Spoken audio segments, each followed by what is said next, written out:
Hello and welcome back to another video. Today here again on Gran Turismo 7 with this, the Pontiac GTO Judge from the most recent update, which also included a Porsche of some boring description, an old Maserati and some new layouts of a track we already have.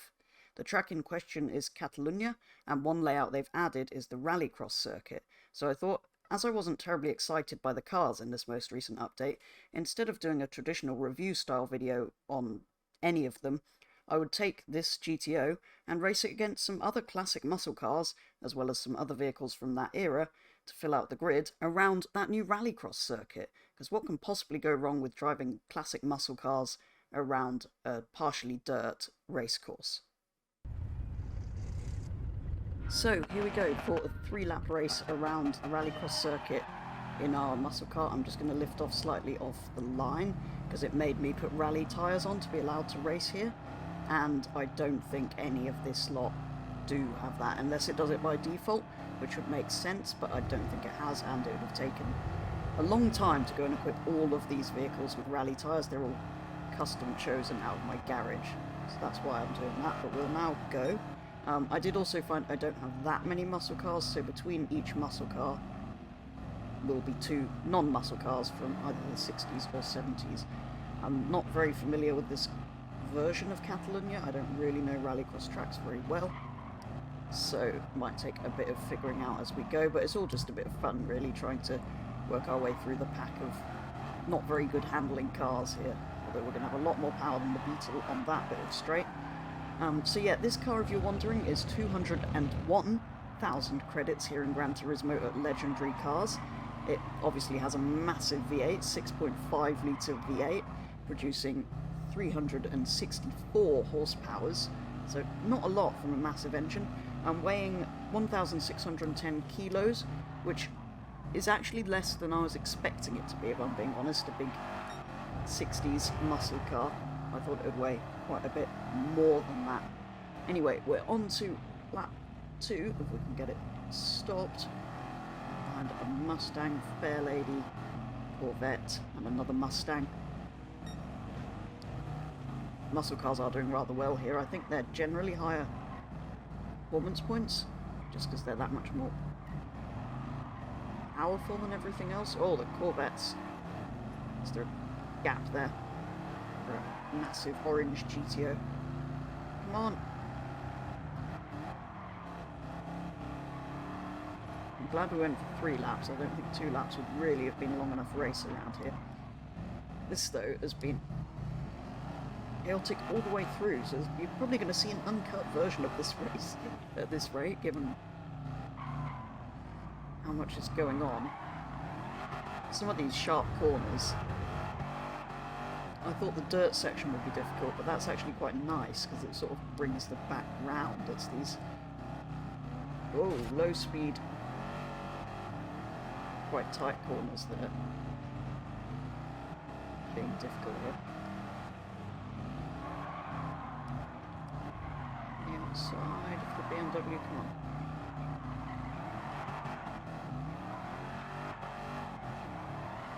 We're in 3rd place as we get onto the final lap.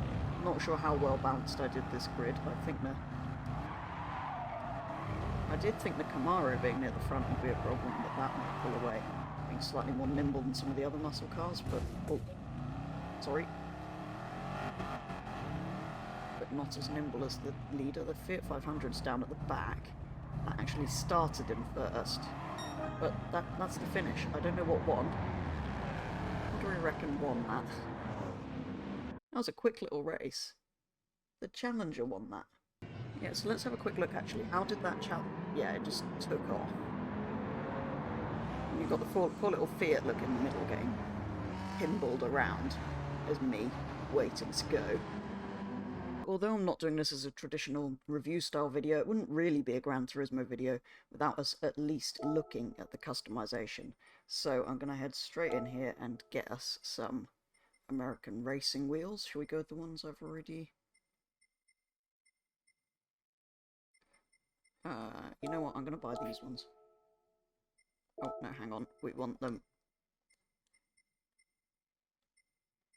a couple of sizes bigger and wide. You may not have noticed, but there is a wide body on this car. It's quite a subtle one, but that looks pretty good. I think we'll go and buy some paint colours in a minute, because you have to buy them before you can install them. Oh wow, that's a bit much. Let's go with the more subtle one of those. And there's wings. None of which I like. Okay, well that was quite straightforward. What about... we've got some bonnet pins, I suppose. May as well have those on. Tow hook doesn't actually look very good. What about lights? Can we put some nice cool headlights on? And hopefully... Ooh, front grille options I just saw. Oh, that's not very nice without that, actually, because it's a sort of mounting plinth. Although, I think maybe a...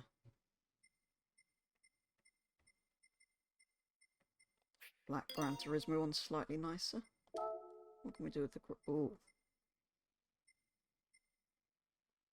I'm not sure if I like that or not. I'm going to go with it for now.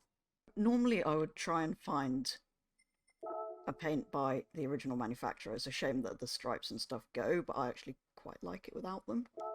But yeah, usually I would use a colour by the manufacturer this car is by.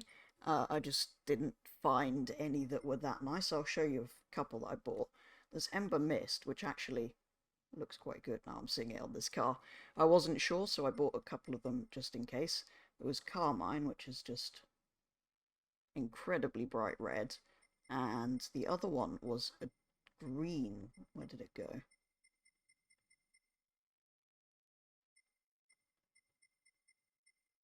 It was a Berkshire green.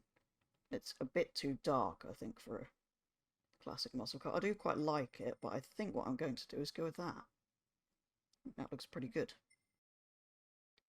I will, though, do the mirrors in chrome, I think. I did also put on a quick set of upgrades, not for anything specifically, just to make it drive slightly nicer. I just want to have a nice car to drive, basically, not for racing or use on anything. So I've given it some sports tyres, just to kind of help with the grip, sports suspension, pretty much everything off the normal sports page, and in Club Sport I also gave it some sport brakes and sports suspension, just because I thought those are probably the most important things to do. It has also got an upgraded gearbox, and yeah, a few little bits of power from just the main normal sports section of the upgrade shop, so just the air filter and the silencer pretty much.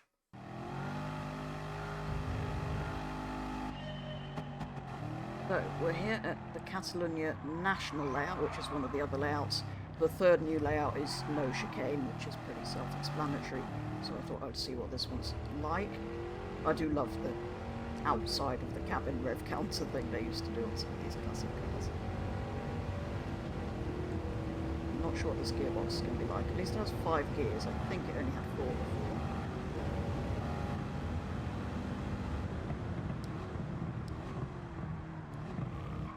Okay, so that's where the national turns. You'd usually go straight on there. It just cuts out a section there. I'm actually really pleased with how it's turned out with this colour of those wheels now. It's a bit kind of randomly done. But yeah, I've enjoyed this car, although it is still, to me, just another 60s muscle car, really. They're all pretty similar.